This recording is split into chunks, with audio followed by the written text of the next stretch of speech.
ನಮಸ್ಕಾರ ವಿದ್ಯಾರ್ಥಿಗಳೇ. ಪ್ರಥಮ PUC ಮೊದಲನೇ ಒಂದು ಪದ್ಯ ದುರ್ಯೋಧನ ವಿಲಾಪ ಅನ್ನುವಂಥದ್ದು. ಈ ಒಂದು ಪದ್ಯಕ್ಕೆ ಸಂಬಂಧಿಸಿದಂತಹ ಪದ್ಯದ ಭಾವಾರ್ಥವನ್ನ ಹಾಗೆ ಈ ಒಂದು ಪದ್ಯಕ್ಕೆ ಸಂಬಂಧಿಸಿದಂತಹ ಸಂಪೂರ್ಣವಾದ ಪ್ರಶ್ನೋತ್ತರಗಳನ್ನ ಈ ಒಂದು ವಿಡಿಯೋದಲ್ಲಿ ಚರ್ಚಿಸ್ತಾ ಹೋಗೋಣ. ಮೊದಲನೆಯದಾಗಿ ಅಲ್ಲಿ ರಣರಂಗದ ಒಂದು ಭೀಕರವಾದಂತಹ ವರ್ಣನೆಯನ್ನ ಇಲ್ಲಿ ರನ್ನ ಮಾಡ್ತಾ ಹೋಗಿರುವಂತಹದ್ದನ್ನ ನೋಡಬಹುದು.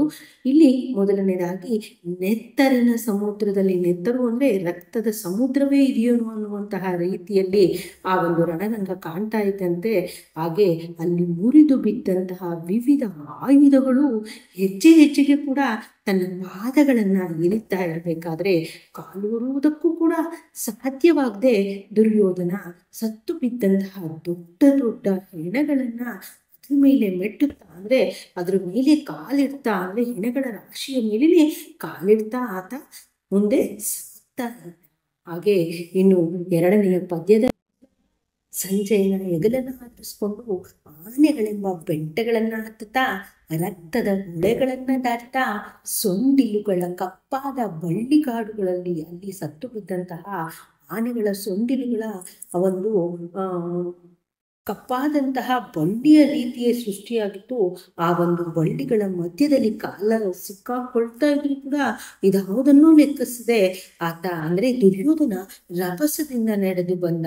ಅಲ್ಲಿ ಬಾಣ ಸಮೂಹದಿಂದ ನುಚ್ಚು ನೂರಾದಂತಹ ದೇಹ ಮತ್ತ ಕವಚವುಳ್ಳಂತಹ ದ್ರೋಣಾಚಾರ್ಯರನ್ನ ಆತ ನೋಡ್ತಾನೆ. ನೋಡಿದಂತಹ ದುರ್ಯೋಧನನು ದ್ರೋಣಾಚಾರ್ಯರನ್ನು ಕುರಿತು ಈ ರೀತಿಯಾಗಿ ಹೇಳ್ತಾನೆ: ಗುರುವರ್ಯ, ಧನುರ್ವಿದ್ಯಾ ಕೌಶಲದಲ್ಲಿ ನಿಮ್ಮನ್ನ ಪ್ರತಿಭಟಿಸಿ ಹೋರಾಡಿ ಗೆಲ್ಲಲು ಆ ಸಾಕ್ಷಾತ್ ಶಿವನಿಗೂ ಕೂಡ ಅಸಾಧ್ಯವೆಂದ ಮೇಲೆ ಅರ್ಜುನನ ಮಾತೆಲ್ಲಿ? ಅವನು ನಿಮಗೆ ಎಷ್ಟರವನು? ಈ ವಿಚಾರ ನನಗೆ ತಿಳಿಯದೆ ಈಗಿದ್ರೂ ನೀವು ಶಸ್ತ್ರತ್ಯಾಗ ಮಾಡಿದ್ದು ಕೇವಲ ತಿರಸ್ಕಾರದಿಂದಲೋ ಅಥವಾ ನನ್ನ ಕರ್ಮಫಲವೋ ನಿಮ್ಮನ್ನು ಹಾಗೆ ಮಾಡಿಸ್ತೋ ನಾನರಿಯೆ, ಅದು ನನಗೆ ತಿಳಿತಾ ಇಲ್ಲ ಅಂತ ಹೇಳ್ತಾನೆ. ಅದೇನೇ ಇರಲಿ, ನಿಮ್ಮಂಥವರಿಗೂ ಕೂಡ ನಿಷ್ಕಾರಣವಾಗಿ ಇಂತಹ ದುರ್ಮರಣವು ಯಾಕಾಗಿ ಉಂಟಾಯ್ತೋ ಏನೋ ಅಂತ ಹೇಳ್ಬಿಟ್ಟು ದುರ್ಯೋಧನ ಹೇಳ್ತಾನೆ. ಮುಂದೆ ಸಾಗ್ತಾ ಹೋಗ್ತಾನೆ. ಹೀಗೆ ಅರೆ ಮುಚ್ಚಿದಂತಹ ಕಣ್ಣುಗಳು, ಅರಳಿದ ಮುಖ, ಕತ್ತರಿಸಿದ ಕೈಗಳು ನೋಡುವವರಿಗೆ ಅತ್ಯಧಿಕ ಭಯವನ್ನುಂಟು ಮಾಡುವಂತೆ ಕಚ್ಚಿದಂತಹ ವಸುಡುಗಳಿಂದ ಕೂಡಿದ ಶತ್ರುಗಳು ಬಿಟ್ಟಂತಹ ಬಾಣಗಳಿಂದ ನಜ್ಜುಗುಜ್ಜಾದಂತಹ ದೇಹವುಳ್ಳ ಆ ಒಂದು ನೆತ್ತರನ ಕಡಲಲ್ಲಿ ಮುಳುಗಿ ಬಿದ್ದಿರುವಂತಹ ಯುದ್ಧ ವೀರನಾದಂತಹ ಕುಮಾರ ಅಭಿಮನ್ಯುವನನ್ನು ದುರ್ಯೋಧನ ನೋಡಿ ಅಲ್ಲಿ ಗುರುತಿಸ್ತಾನೆ. ಹಾಗೆ ದ್ರೋಣಾಚಾರ್ಯರು ನಿರ್ಮಿಸಿದಂತಹ ಚಕ್ರವ್ಯೂಹವನ್ನ ಭೇದಿಸಿ ಮುನ್ನುಗ್ಗಲು ಸಮರ್ಥರಾದಂತಹವನು ಅರ್ಜುನನು. ನೀನು ಮಾತ್ರ ಬೇರೆಯವರಿಗೆ ಇದು ಅಸಾಧ್ಯವಾದಂತಹದ್ದು. ಇದನ್ನ ಪ್ರವೇಶಿಸಿ ಯುದ್ಧರಂಗದಲ್ಲಿ ಅಸಂಖ್ಯಾತ ಶತ್ರುರಾಜನನ್ನು ಸಂಹರಿಸಿ, ಅರ್ಜುನನ ಪುತ್ರನೇ, ಯುದ್ಧದಲ್ಲಿ ನಿನಗೆ ಸರಿಸಾಟಿಯಾಗಿ ನಿಲ್ಲುವಂತಹ ಪರಾಕ್ರಮಗಳು ಇದ್ದಾರೆಯೇ ಅಂತ ಹೇಳ್ಬಿಟ್ಟು ಅಭಿಮನ್ಯುವನ್ನ ಕುರಿತು ಆತ ಹೊಗಳ್ತಾನೆ. ಹಾಗೆ ಅನುಪಮ ಸಾಹಸಿಯೇ, ನಿನ್ನ ವಿಕ್ರಮವು ಅನ್ಯರಿಗೆ ನಾನು ನಿನ್ನಲ್ಲಿ ಪ್ರಾರ್ಥಿಸಿಕೊಳ್ಳುವಂಥದ್ದಿಷ್ಟೇ. ನಿನ್ನ ಸಾಹಸಕ್ಕೆ ಸದೃಶವಾದಂತಹ ಸಾಹಸವು, ನಿನ್ನ ಮರಣಕ್ಕೆ ಅನುಗುಣವಾದಂತಹ ಮರಣವೂ ನನಗೆ ಲಭಿಸುವಂತಾಗ್ಲಿ ಅಂತ ಹೇಳ್ಬಿಟ್ಟು ಅಭಿಮನ್ಯುವಿನನ್ನ ಕುರಿತು ಆತ ದುರ್ಯೋಧನ ಹೇಳ್ತಾನೆ. ಹಾಗೆ ಅಭಿಮನ್ಯುವಿನ ದೇಹವನ್ನ ನೋಡಿ ಮುಂದೆ ಬರುವಂತಹ ಸಂದರ್ಭದಲ್ಲಿ ಆತನ, ಅಂದ್ರೆ ದುರ್ಯೋಧನನ ಮಗನಾದಂತಹ ಲಕ್ಷಣ ಕುಮಾರನನ್ನ ನೋಡಿ ಈ ರೀತಿಯಾಗಿ ಹೇಳ್ತಾನೆ: ಮಗನೇ, ತಂದೆಗೆ ತರ್ಪಣೋದಕವನ್ನ, ಅಂದ್ರೆ ಮರಣಾನಂತರ ತರ್ಪಣವನ್ನು ಬಿಡುವಂತಹದ್ದು ವಾಡಿಕೆ, ಆದ್ರೆ ಲೋಕ ನಿಯಮ. ಆದ್ರೆ ಅದನ್ನ ಬಿಟ್ಟು ಈಗ ನಾನು ನಿನಗೆ ತಿಲಕೋದಕವನ್ನ ಕೊಡುವಂತಾಯ್ತಲ್ಲ, ನಿನಗೆ ಈ ನಿಯಮವನ್ನ ಬದಲು ಮಾಡಿಬಿಟ್ಟೆ ಅಂತ ಹೇಳ್ಬಿಟ್ಟು ತನ್ನ ಮಗನನ್ನ ಲಕ್ಷಣ ಕುಮಾರನನ್ನ ಕುರಿತು ಆತನ ದೇಹವನ್ನು ನೋಡಿ ಈ ರೀತಿಯಾಗಿ ದುಃಖಿಸ್ತಾನೆ. ಹಾಗೆ ದುರ್ಯೋಧನ ಮುಂದೆ ಬರ್ತಾ ತನ್ನ ತಮ್ಮನಾದ ದುಶ್ಯಾಸನನ ಒಂದು ಕಳೆ ಬರವನ್ನ ನೋಡಿ ಈ ರೀತಿಯಾಗಿ ಹೇಳ್ತಾನೆ: ನಿನ್ನನ್ನ ಕೊಂದವನು ಈಗಲೂ ಬದುಕಿರುವಾಗ ಆತನನ್ನ ಹೊಡೆದು ಕೊಲ್ಲದೆ ಬಿಟ್ಟ ನಾನು ಜೀವಿಸಿದ್ದೇನಲ್ಲ. ನಿನ್ನನ್ನು ಕೊಂದವರು ಇನ್ನೂ ಬದುಕಿದ್ದಾರೆ, ಆದರೂ ಕೂಡ ಅವ್ರನ್ನ ನಾನು ಕೊಲ್ಲದೆ ಬಿಟ್ಟು ನಾನು ಇನ್ನೂ ಜೀವಿಸಿದ್ದೀನಲ್ಲ. ನೀನು ನನ್ನ ಮೇಲಿಟ್ಟ ಪ್ರೀತಿಗೂ ನಾನು ನಿನ್ನಲ್ಲಿ ತೋರ್ತಾ ಇದ್ದಂತಹ ಸೋದರ ವಾತ್ಸಲ್ಯಕ್ಕೂ ತಕ್ಕಂತೆ ನಾನು ವರ್ತಿಸಿದ್ದೇನೆ. ಸೇಡಿಗೆ ಸೇಡು ತೀರಿಸದೆ ಹೋದೆನಲ್ಲ ಅಂತ ಹೇಳ್ಬಿಟ್ಟು ಆತ ದುಃಖಿಸ್ತಾ, ಇದು ನನ್ನಂಥವನಿಗೆ ಉಚಿತವೇ? ಸರ್ವಥಾ ಅಂತ ಹೇಳ್ಬಿಟ್ಟು ತನ್ನಷ್ಟಕ್ಕೆ ತಾನೇ ಹೇಳ್ಕೊಳ್ತಾನಂತೆ. ಹಾಗೆ ಮುಂದೆ ಸಾಗ್ತಾ ತನ್ನ ತಮ್ಮನಾದ ದುಶ್ಯಾಸನನ ದೇಹವನ್ನು ನೋಡಿ ಈ ರೀತಿಯಾಗಿ ಹೇಳ್ತಾನೆ, ಆ ತಮ್ಮ ದುಶ್ಯಾಸನ, ತಾಯಿಯ ಎದೆ ಹಾಲನ್ನ ಮೊದಲು ಉಂಡವನು ನಾನಲ್ಲವೇ? ಬಳಿಕವೇ ನೀನು ಉಂಡದ್ದು. ಸೋಮರಸವನ್ನು, ಸುಖ ಭೋಜನವನ್ನು ನಾನು ಉಂಡ ಮೇಲಲ್ಲವೇ ನೀನು ಉಂಡದ್ದು. ಬಾಲ್ಯದಿಂದಲೇ ಇಷ್ಟೊಂದು ವಿನೀತನಾಗಿದ್ದ ನೀನು ಒಮ್ಮೆಯೂ ಅವಿಧೇಯನಾಗಿ ವರ್ತಿಸಿದ್ದಿಲ್ಲ. ಆದರೆ ಯುದ್ಧದಲ್ಲಿ ಸಾವನ್ನಪ್ಪುವುದಕ್ಕೆ ನನಗಿಂತ ಮುಂದಾದೆಯಲ್ಲ. ಅದೇಕೆ ಈ ಒಂದು ಸಂದರ್ಭದಲ್ಲಿ ಮಾತ್ರ ಸಾರಥಿಯನ್ನ ಉಲ್ಲಂಘಿಸ್ಬಿಟ್ಟೆ ಅಂತ ಹೇಳ್ಬಿಟ್ಟು ದುಶ್ಯಾಸನನ ಒಂದು ದೇಹವನ್ನು ನೋಡಿ ಈ ರೀತಿಯಾಗಿ ಹೇಳ್ತಾನೆ. ಹಾಗೆ ಅಂಗಾದಿರಾಜ, ನಾನು ದುಶ್ಯಾಸನನು, ನೀನು ತ್ರಿಮೂರ್ತಿಗಳಿದ್ದಂತಲ್ಲವೇ? ಅಂಗರಾಜ ಅಂತ ಹೇಳ್ಬಿಟ್ಟು ಕರ್ಣನಿಗೆ ಕರೆಯಲಾಗುತ್ತೆ. ಆತನನ್ನ ಕುರಿತು ಈ ರೀತಿಯಾಗಿ ಹೇಳ್ತಾನೆ, ಅಂಗಾದಿರಾಜ, ನಾನು ಮತ್ತೆ ದುಶ್ಯಾಸನ, ನೀನು ತ್ರಿಮೂರ್ತಿಗಳಂತಿದ್ದಿರಲ್ಲವೇ? ದುಶ್ಯಾಸನನ ಸಾವಿನ ಬಳಿಕ ನಾವಿಬ್ಬರಲ್ಲವೇ ಉಳಿದವರು? ಈಗಲಾದರೂ ನೀನು ನನ್ನನ್ನು ಅಗಲಿ ಎಲ್ಲಿಗೆ ಹೊರಟು ಹೋದೆ ಅಂತ ಹೇಳ್ಬಿಟ್ಟು ಆತ ಪ್ರಶ್ನಿಸ್ತಾನೆ. ಹಾಗೆ ಮುಂದೆ ಸಾಗ್ತಾ ಮತ್ತೆ ಮಾತಾಡ್ತಾನೆ, ನೋಡಿ ಅಂಗಾಧಿಪತಿ, ನಿನ್ನ ಗೆಳೆಯನಾದ ಈ ದುರ್ಯೋಧನನು ಏಕೆ ನೋಡುವುದಿಲ್ಲ? ಏಕೆ ಮಾತನಾಡಿಸುವುದಿಲ್ಲ? ಏಕೆ ಆಲಂಗಿಸಿಕೊಳ್ಳುವುದನ್ನು ಏಕೆ ಅಪ್ಕೊಳ್ತಾ ಇಲ್ಲ ನೀನು? ಏಕೆ ಅಪ್ಪಣೆಯನ್ನ ಕೇಳ್ತಾ ಇಲ್ಲ ಅಂತ ಹೇಳ್ಬಿಟ್ಟು, ಏಕೆ ಸ್ವಾಮಿ, ದೇವಾ ಎಂದು ಸಂಬೋಧಿಸುವುದಿಲ್ಲ? ಏಕೆ ಇಷ್ಟೊಂದು ಮೌನ ಅಂತ ಹೇಳ್ಬಿಟ್ಟು ಆತನ ಒಂದು ದೇಹವನ್ನು ನೋಡಿ, ಅಂದರೆ ಅಲ್ಲಿ ಕರ್ಣ ಸತ್ತು ಬಿದ್ದಂತಹ ಒಂದು ದೇಹವನ್ನು ನೋಡಿ ಈ ರೀತಿಯಾಗಿ ಆತ ಮಾತಾಡ್ತಾನೆ. ಹಾಗೆ ಮುಂದೆ ಸಾಗ್ತಾ, ಸೂರ್ಯಸುತನಾದ ಕರ್ಣನೇ, ಸತ್ಯ, ತ್ಯಾಗ, ಪರಾಕ್ರಮಗಳಿಗೆ ಮೂಲ ಪುರುಷನಾದ ನೀನಿದ್ದ ದೇಶದಲ್ಲಿ ಸುಳ್ಳು, ಅತ್ಯಾಸೆ, ಹಂಚಿಕೆಗಳು ತೆರೆದೋರುವುದೇ ಹೇಳ್ತಾನೆ. ಹಾಗೆ ಕರ್ಣನೇ, ನೀನು ಯಾರೆಂಬ ರಹಸ್ಯವನ್ನು ಬಲ್ಲವರು ಕುಂತಿ, ಸೂರ್ಯ, ಶ್ರೀಕೃಷ್ಣ, ಹಾಗೆ ದಿವ್ಯಜ್ಞಾನಿಯಾದಂತಹ ಸಹದೇವ ಮತ್ತು ನಾನು ಮಾತ್ರ. ಉಳಿದವರಾರಿಗೂ ಕೂಡ ನಿನ್ನ ಜನ್ಮ ವೃತ್ತಾಂತವನ್ನು ತಿಳಿಯದು ಅಂತ ಹೇಳ್ಬಿಟ್ಟು ಆತ ಕರ್ಣ ಮರಣ ಹೊಂದಿದ ನಂತರ ಆತನ ಎದುರಿಗೆ ಹೇಳ್ಕೊಳ್ತಾನೆ. ಹಾಗೆ ಅಂಗರಾಜ ಮತ್ತೆ ಕರ್ಣನನ್ನೇ ಕುರಿತು ಹೇಳ್ತಾನೆ, ನೀನಿದ್ದರೆ ನನಗೆ ರಾಜ್ಯ, ಅರಸೊತ್ತಿಗೆ, ಶ್ವೇತಛತ್ರ, ಪರಂಪರಾಗತವಾದಂತಹ ವಂಶ ಎಲ್ಲವೂ ಇದೆ. ನೀನಿಲ್ಲದ ಬಳಿಕ ಇವೆಲ್ಲ ನನಗೆಲ್ಲಿವೆ ಅಂತ ಹೇಳ್ಬಿಟ್ಟು ಹೇಳ್ತಾನೆ. ಹಾಗೆ ಸಾಕ್ಷಾತ್ ಇಂದ್ರನೇ ಒಟ್ಟು ವೇಷದಿಂದ ಬಂದು ನಿನ್ನ ಮೈಗೆ ಅಂಟಿಕೊಂಡಿದ್ದಂತಹ ಸಹಜ ಕವಚವನ್ನ ದೊಡ್ಡಿ ಬೇಡ್ದಾಗ ಹಿಂದೂ ಮುಂದೆ ನೋಡದೆ ಸ್ವತಃ ಕಟ್ಟಿಸ್ಕೊಟ್ಟೆಯಲ್ಲ. ಕೃಷ್ಣನ ಆಜ್ಞೆಯಂತೆ ಕುಂತಿಯು ಬಂದು ಪುರಿಗಣೆಯನ್ನ ಬೇಡಿದಾಗ ಎದರದೆ ಅದನ್ನು ಕೊಟ್ಟೆಯಲ್ಲ. ಪುರಿಗಣೆ ಅಂದ್ರೆ ದಿವ್ಯಾಸ್ತ್ರ ಅಂತ ಅರ್ಥ. ಇನ್ನಂತ ದಾನಶೂರ ಪರಾಕ್ರಮಿಯು ಬೇರಾಗುವುದು ಅಂತ ಹೇಳ್ಬಿಟ್ಟು ಆತ ಹೇಳಿರುವಂತಹದ್ದನ್ನ ನೋಡಿ ಈ ಒಂದು ಪಠ್ಯಭಾಗದಲ್ಲಿ ನೋಡಬಹುದಾಗಿದೆ. ಹಾಗೆ ಮುಂದಿನದು ಈ ಒಂದು ಪದ್ಯಕ್ಕೆ ಸಂಬಂಧಿಸಿದಂತಹ ಪ್ರಶ್ನೋತ್ತರಗಳನ್ನು ನೋಡ್ತಾ ಹೋಗೋಣ.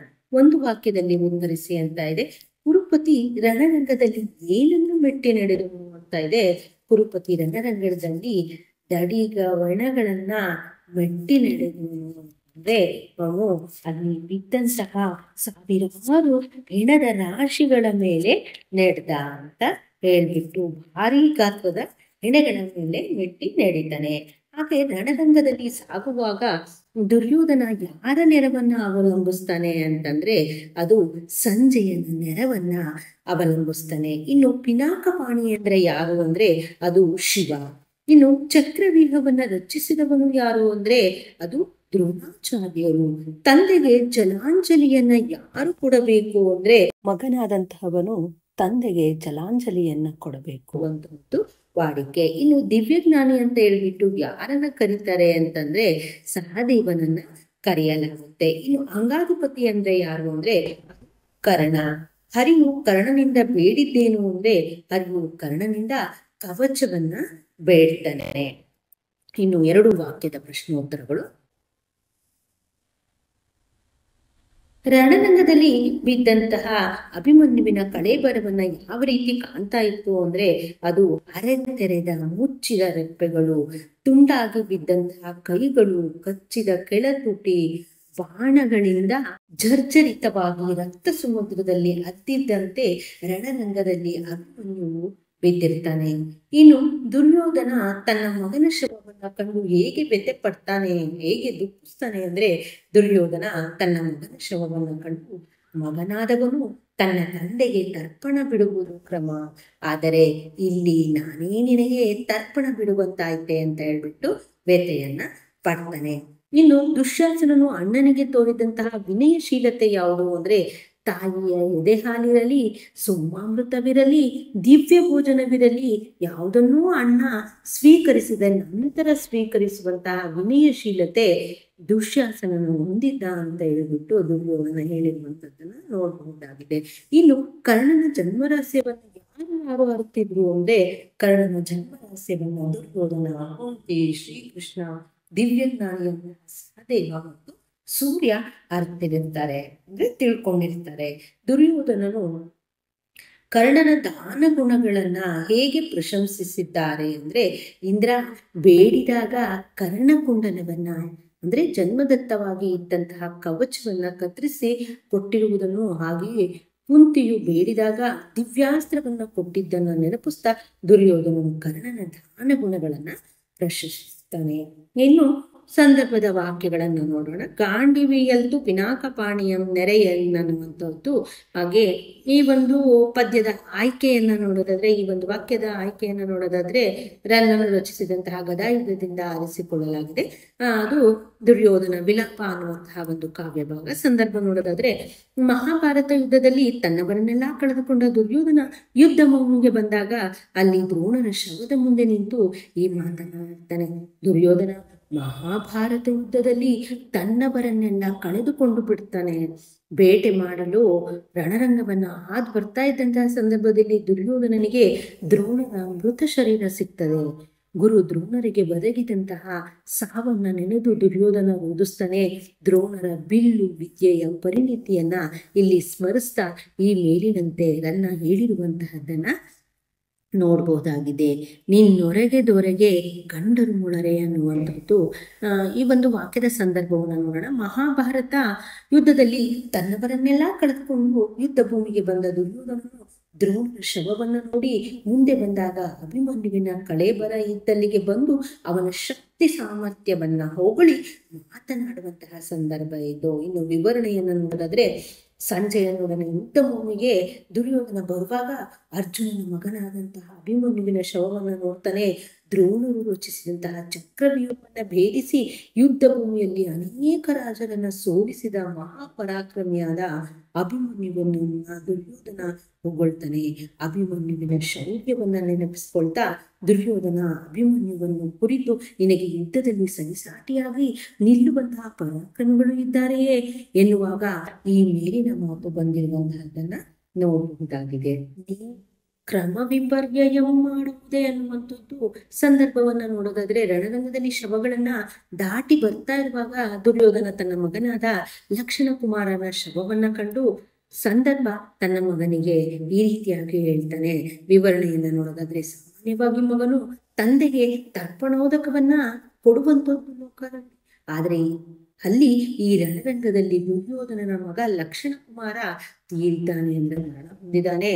ಪುತ್ರ ಸ್ನೇಹ ಕಾತರ ಮನಸ್ಸಿನಿಂದಾಗಿ ಲಕ್ಷಣ ಕುಮಾರನ ಮುಖವನ್ನ ದುರ್ಯೋಧನ ನೋಡ್ತಾನೆ. ಇನ್ನು ಬಾಳಿ ಬದುಕಬೇಕಾದ ಮಗನ ಶವವನ್ನು ನೋಡಿ ತಂದೆಯಾದವನಿಗೆ ಮಗನು ತರ್ಪಣೋದಕವನ್ನು ಕೊಡುವುದು ಸರಿಯಾದ ಕ್ರಮ. ಆದರೆ ಇಲ್ಲಿ ತಂದೆಯೇ ಮಗನಿಗೆ ತರ್ಪಣೋದಕವನ್ನು ಕೊಡುವಂತಾಯ್ತಲ್ಲ, ನೀನು ಲೋಕದಲ್ಲಿ ಇರುವಂತಹ ಕ್ರಮವನ್ನು ಬಯಸ್ಬಿಟ್ಟಿದೆ, ಇದು ಸರಿಯೇ ಅಂತ ಹೇಳ್ಬಿಟ್ಟು ತನ್ನ ಮಗನಲ್ಲಿ ಆತ ಪ್ರಶ್ನಿಸ್ತಾನೆ. ಇನ್ನು ಜನನಿ ಸ್ತನ್ಯ ಮನುಂಡೆನಾ ಬಳಿಕುಂ ನೀ ಅನ್ನುವಂಥದ್ದು ಈ ಒಂದು ವಾಕ್ಯದ ಸಂದರ್ಭವನ್ನು ನೋಡೋದಾದ್ರೆ, ದುರ್ಯೋಧನನು ರಣರಂಗದಲ್ಲಿ ಸತ್ತು ಬಿದ್ದಂತಹ ದುಶ್ಯಾಸನನನ್ನು ಉದ್ದೇಶಿಸಿ ಈ ರೀತಿಯಾಗಿ ಹೇಳ್ತಾನೆ. ದುಶ್ಯಾಸನ ಅಣ್ಣನ ಮಾತನ್ನ ಪಾಲಿಸಿದವರು, ಈ ರೀತಿಯ ಸುಂದರ ವಾತ್ಸಲ್ಯವನ್ನು ಹೊಂದಿದ ತಮ್ಮನನ್ನ ನೆನೆದಾಗ ದುರ್ಯೋಧನನಿಗೆ ವಾತ್ಸಲ್ಯ ಹುಟ್ಟುತ್ತದೆ. ಎದುರಿಗೆ ದುಶ್ಯಾಸನನ ಶವವಿದೆ. ಈ ಸಂದರ್ಭದಲ್ಲಿ ದುರ್ಯೋಧನ ದುಶ್ಯಾಸನನನ್ನು ಕಂಡು ತಮ್ಮನಾಗಿ ಮೊದಲೇ ಸತ್ತಿರುವ ಬಗ್ಗೆ ದುಃಖವನ್ನು ವ್ಯಕ್ತಪಡುತ್ತಾನೆ. ಎಲ್ಲದರಲ್ಲಿಯೂ ನನಗಿಂತ ಸರದಿಯಲ್ಲಿ ನಾನು ಮೊದಲನಾಗಿದ್ದೇನೆ, ಆದರೆ ಸಾವಿನ ವಿಷಯದಲ್ಲಿ ನೀನು ಏಕೆ ಮೊದಲಿಗನಾದೆ ಅಂತ ಹೇಳ್ಬಿಟ್ಟು ಪ್ರಶ್ನಿಸ್ತಾ ಈ ಮೇಲಿನಂತೆ ವಿವರಿಸ್ತಾನೆ.